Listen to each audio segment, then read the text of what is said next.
Okay, in this video I want to talk about an inverse Z-transform.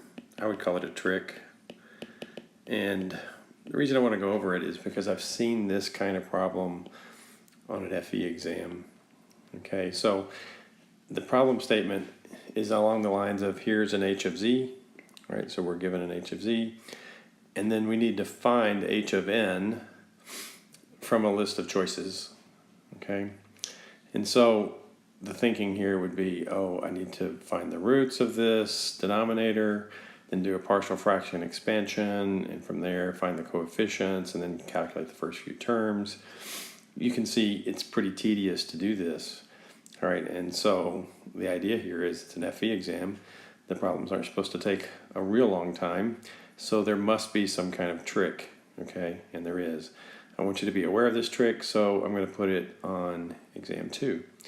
All right, so the trick is, and we've talked about this a little bit in class, the trick is to just do this long division. Okay, so you have 10 plus 9 z to the minus 1 divided by this term. Just do the division, okay? From there you can read off the coefficients, and it doesn't take very long before you can get to the answers. Okay, so we're going to do this long division. Okay, so here's the numerator, here's the denominator.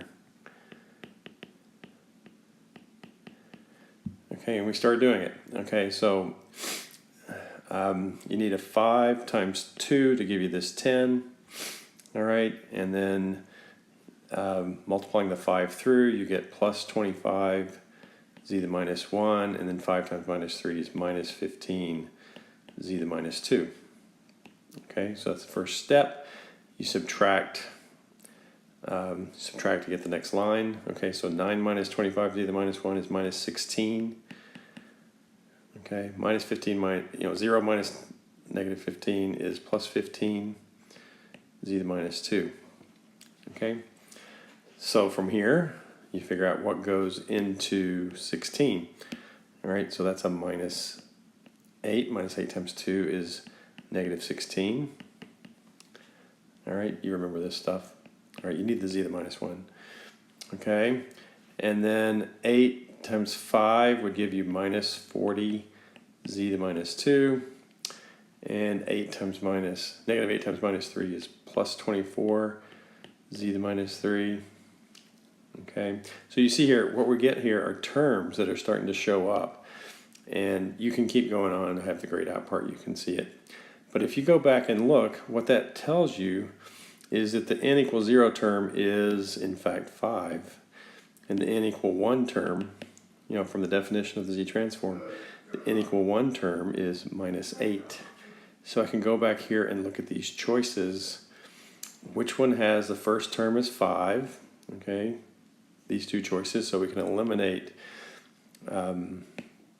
A and we can eliminate D.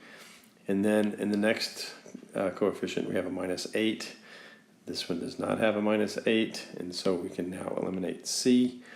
And from here, given that one of these is correct, the answer would be choice B. Okay, so there's the long division trick for finding an inverse Z-transform. Keep this in mind when you do the FE exam and when you do exam 2 for me.